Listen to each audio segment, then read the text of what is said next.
Salut à tous, j'espère que vous allez bien. Bienvenue dans ce podcast. J'espère que vous passez une bonne journée.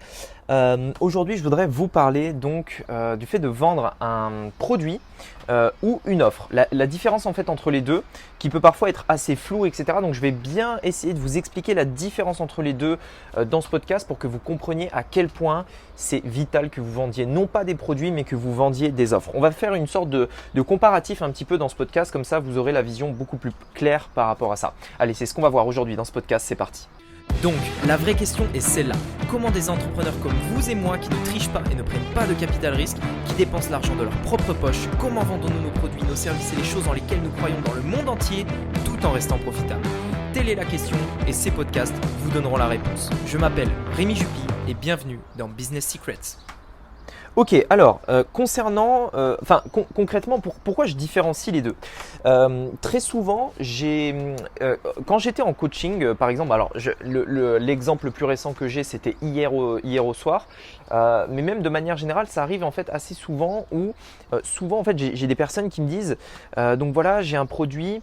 Le prix de base, c'est celui-là. Ensuite, je barre le prix, je mets ce prix-là, etc. Et donc voilà, je vends ce produit-là.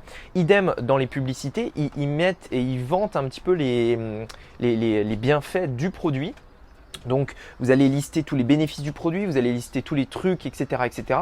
Mais concrètement, en réalité, du coup, vous ne vendez que le produit, c'est-à-dire vous vendez le produit. En réalité, ce qui est beaucoup plus puissant, c'est le fait de vendre une offre et je vais vraiment vous expliquer la différence entre les deux. Généralement, lorsque l'on vend un produit, on a un prix en fait qui va pouvoir être comparé à quelque chose d'autre. C'est-à-dire que si vous vendez un produit, le même que la concurrence par exemple, eh bien les gens vont pouvoir comparer ce prix-là. Alors bien entendu, tout le monde ne compare pas les prix, attention, ce serait le sujet d'un autre podcast, mais concrètement en fait, le prix peut être comparé. Si vous vendez une offre et que vous créez une offre, vous pouvez être littéralement unique et le seul à proposer cette offre-là. Qu'est-ce que j'entends par offre? Une offre, ce n'est pas un seul élément, c'est plusieurs éléments.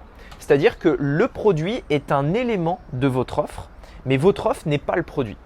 Par exemple, je prends un exemple tout bête. Imaginons qu'on vende d'un côté un produit qui est un balai, ok, c'est le produit, et de l'autre une offre qui est un balai plus une serpillière, plus les gants, plus l'éponge, plus les produits, etc., etc.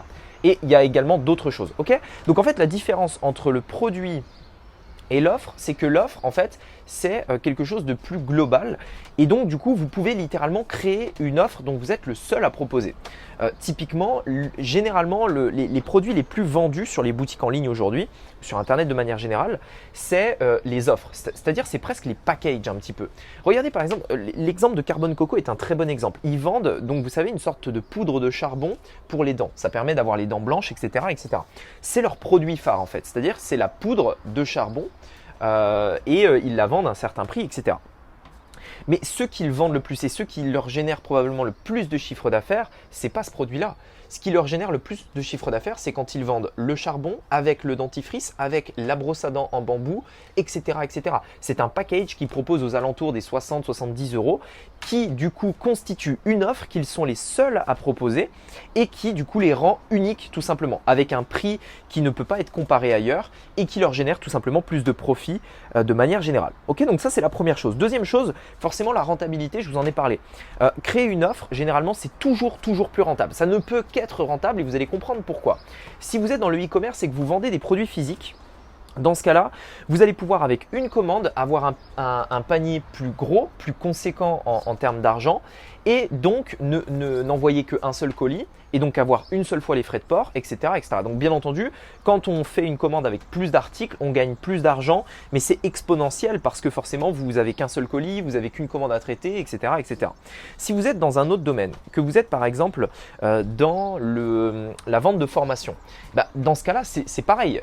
Plus vous créez une offre complète avec des éléments complets, etc., plus vous allez pouvoir augmenter la valeur de ce que vous vendez et plus la valeur est forte, plus le prix, lui, peut être élevé. Alors attention, bien différencier la valeur et le prix. La valeur, c'est ce que ça vaut vraiment et le prix, c'est ce que les gens vont payer. Donc c'est bien deux choses différentes. Pardon, j'ai tapé dans une gamelle avec mon pied. Et voilà, c'est bien deux choses différentes par rapport à ça. D'ailleurs, petite parenthèse, lorsque vous faites une offre, essayez toujours de mixer les deux. C'est-à-dire, et c'est ce qui marche d'ailleurs le mieux aujourd'hui sur Internet, plutôt que de faire comme tout le monde à vendre des produits, faites des offres qui vont mixer à la fois le produit physique, éventuellement plusieurs, des produits digitaux, etc., etc. Regardez, par exemple, si je suis dans le golf, je prends souvent cet exemple, mais je vends un club de golf.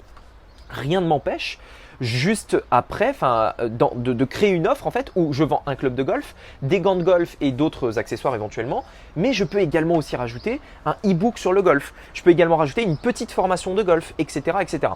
Et là, je sais qu'il y en a plein qui vont me dire mais attends, je vais pas faire une formation, je suis pas un expert, j'y arrive pas, etc. Le truc c'est qu'aujourd'hui, vous pouvez faire par exemple de l'affiliation, c'est-à-dire vous incluez la formation de quelqu'un d'autre dans votre offre et vous lui achetez à chaque fois que vous faites une vente, tout simplement.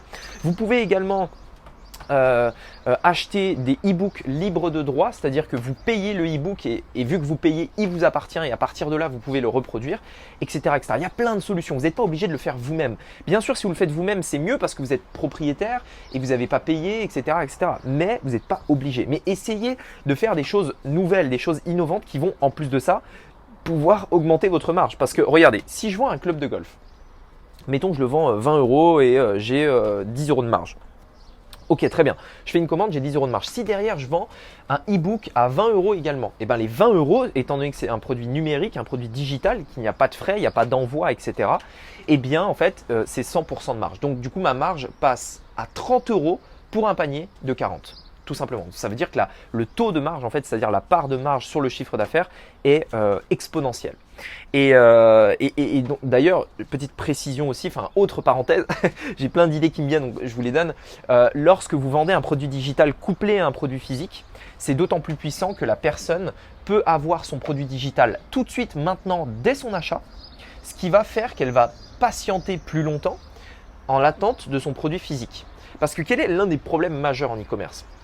Vous envoyez la personne commande et il faut qu'elle attende forcément 5-10 jours pour avoir son produit. Bon, ça dépend de comment vous faites, mais voilà. Là, si par contre, elle a une partie de son achat qui est accessible tout de suite maintenant, une formation par exemple ou quelque chose comme ça, eh bien forcément, ça permet en fait de pallier un petit peu à cette attente.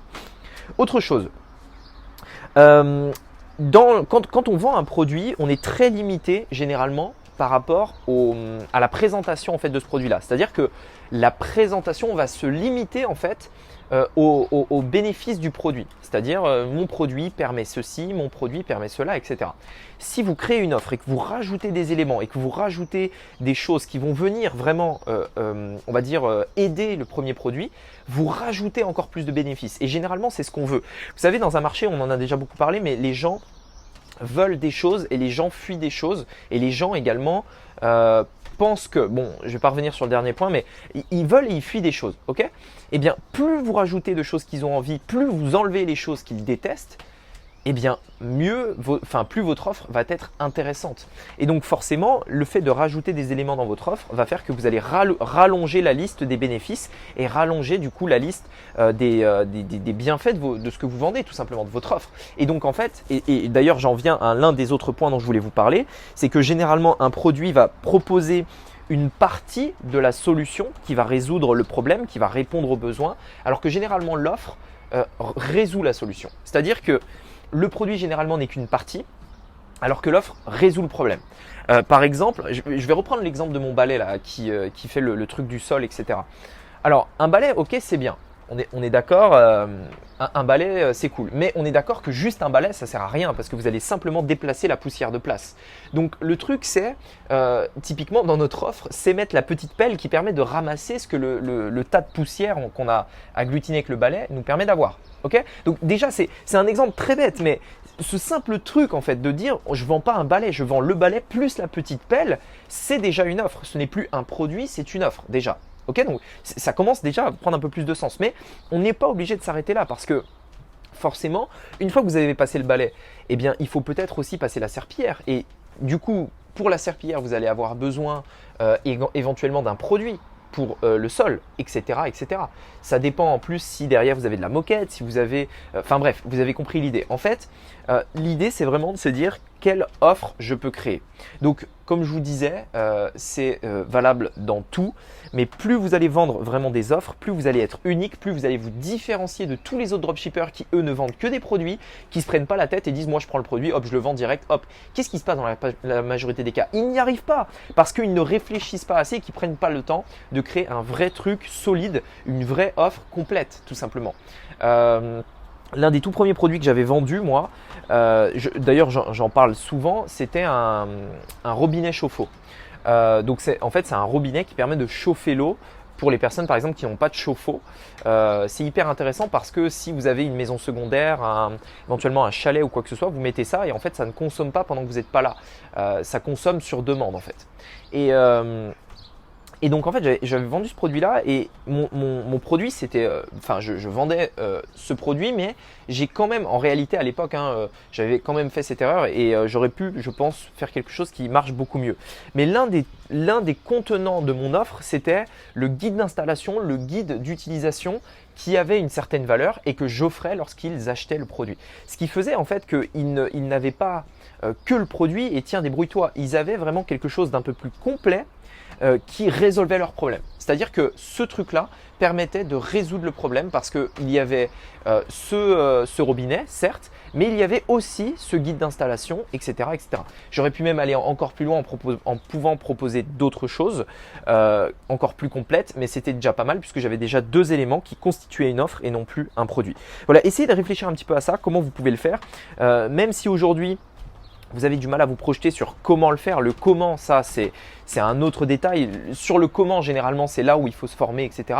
Mais au moins, vous avez vraiment, et j'espère avoir pu vous faire prendre conscience que ce qui va faire que ça fonctionne vraiment, c'est les offres. Et réfléchissez vous aussi, la plupart du temps, lorsque par exemple vous achetez un programme, une formation, lorsque vous achetez des choses, essayez de repérer la différence entre les produits que vous achetez et les offres que vous achetez. Essayez d'être un petit peu attentif à ça et vous remarquerez que généralement, on a beaucoup plus envie d'acheter des offres que d'acheter simplement des produits. Voilà, écoutez, j'espère que ce podcast vous aura plu. Si ça vous intéresse d'aller plus loin, vous avez un lien dans la description qui vous permet d'accéder à une formation gratuite, ma toute nouvelle formation gratuite qui devrait fortement vous plaire et vous apprendre énormément de choses. Donc allez voir, c'est le premier lien dans la description.